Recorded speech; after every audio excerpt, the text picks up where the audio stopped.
Italian Wine Podcast. Chin Chin with Italian wine people.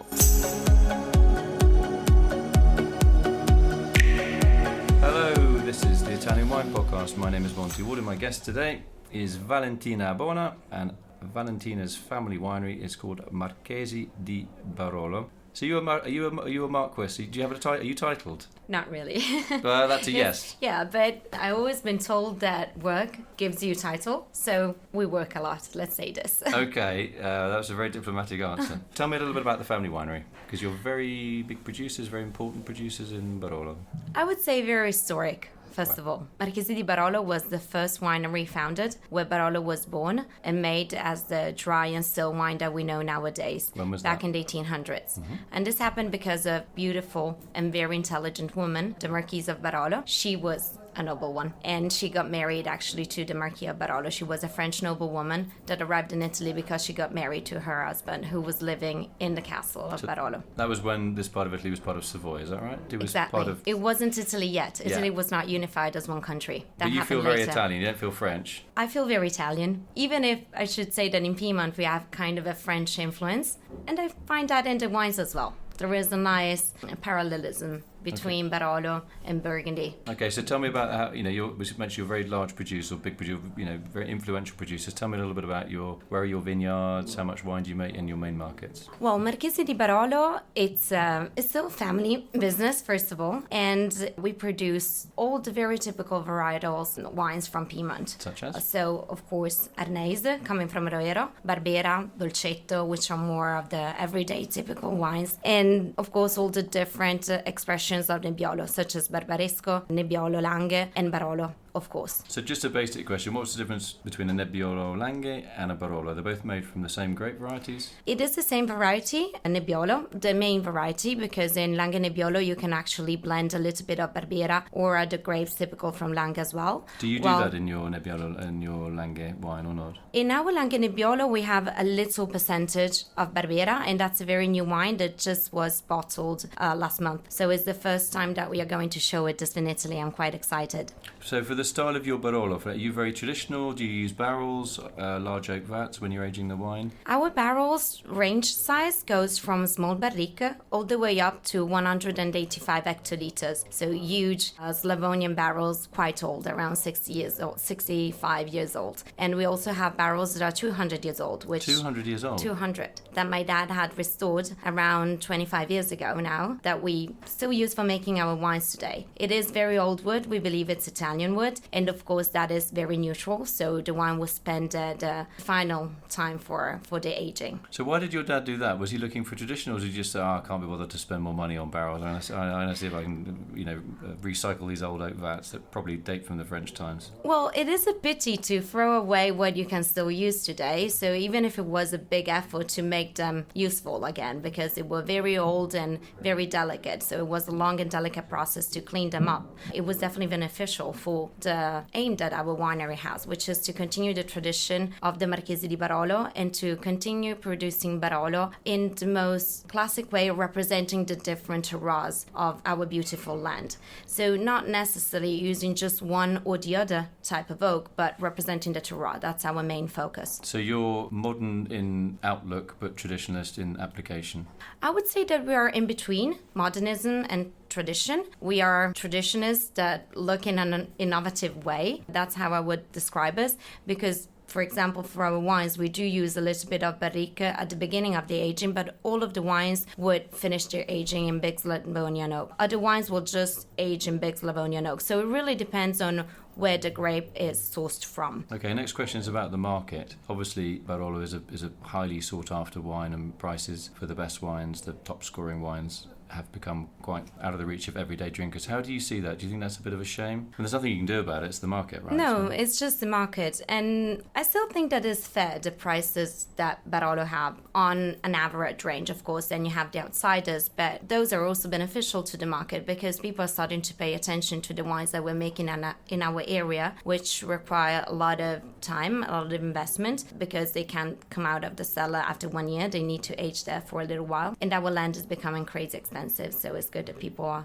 realizing this. On the other side, I think that it's a little bit of a pity because wine is made, in my opinion, to be enjoyed. So we should just pop these bottles and enjoy them as more as we can. And good food matches? Give me a couple of examples. When you go home after a long day selling, talking about your family, and you have to have a glass of, say, Barolo or just any of your wines, what are some ideal matches, food and wine? Well, Piemontese cuisine is very rich with different flavors. I think that Tajarin are still my favorite pasta dish in order to match our wines. They're made with a lot of yolks. It's handmade pasta, around 40 yolks per each kilo of flour. 40 egg yolks per kilo of flour? Yes. So it gives a very yellow pasta, right? It's actually quite white because you have to work on it quite a bit. So are you good at doing that? Well, I enjoy it. I'm not the best one. Maybe the others don't enjoy when I do it, but it's fun.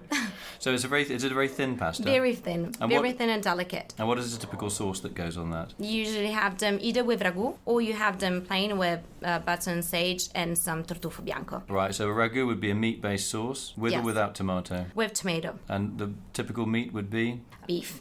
Our Fassona beef, which is a very lean. Thank you very much. Very lean beef that grows in breed that is in Piemonte. And then do you make Arneis, white wine from the Arneis variety? Yes. And what does that taste like, and what is a good food match for that? Arneis, first of all, means little rascal. So as any little rascal is difficult to explain. It is a white wine with a red wine personality because it's very creamy and rich. It's beautiful. It's a wine that you can enjoy with many different kinds of food. Just tell me about the Arneis. What does it taste like? Typical flavours. A little bit of licorice, chamomile flower, banana. So it's sweet in notes, but on a dry wine. And a good food pairing? Rabbit, I think, is the best pairing. Very decisive answer. Very decisive, yes. And are you good at cooking things like rabbit? I'm not really good at cooking. Are you good at shooting them? I'm better shooting them and definitely at eating them. Did you have a pet one when you were small? No. Okay. No. Well, that's okay. It's not an affection thing. Right, okay. You're now running the winery. I know your dad is still around, but you're running the winery with your brother? Davide.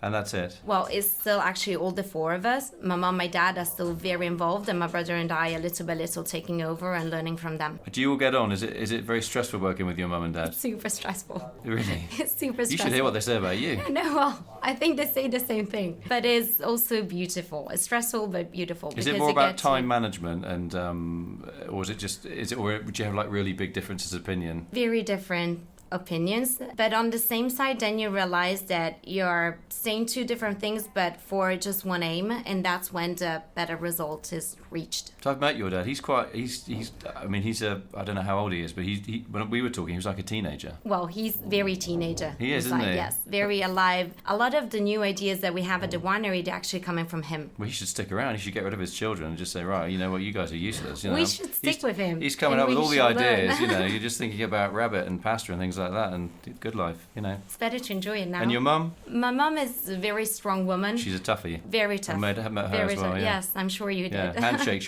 When I shook her hand, she almost took my hand off. Yes. Yeah, that's right. That's really her. That's your mum. You will You're see different. her around today. You're more cuddly than... Little by little. Yeah, okay. All right, Valentina, really nice to talk to you. Your brother's he's in the studio. He doesn't agree. He doesn't agree, but he didn't want to speak. So go on, give us a very quick comment. Go on. Very quick. Introduce yourself very quickly. Cosa posso dire? What's your name? Do you remember your name? No, I understand it.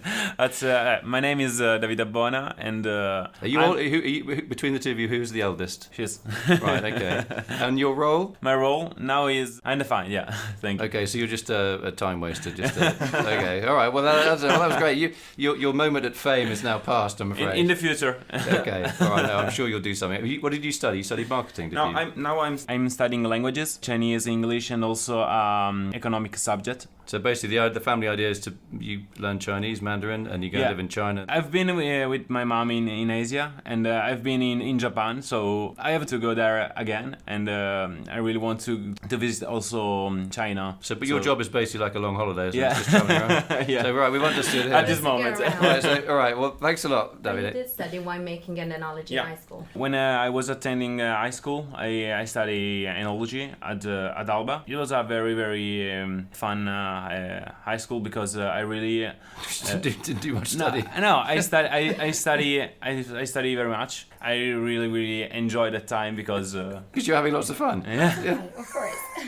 You know what? Valentina Abbona, thank you very much for telling us about the Marchesi di Barolo Winery and also the fascinating detail about those several 100-year-old wooden vats. I didn't know that. 200 years old. All right, Not okay. 70. Well, 200 years old. Oh. And that's goes back Still almost quite to the a bit. French Revolution. So that's pretty good. Thanks a lot, Valentina. And I'll come and visit you in Piemonte and we can try some of that Tajarin. Perfetto. And rabbit. And rabbit. You can have Tajarin with rabbit ragout as well. Now, will you make one for me? I'm not sure you want me to go, but Well, I can try, yes. All right, we'll try. Okay. So if I don't come back, it means I've got food poisoning or something. Okay.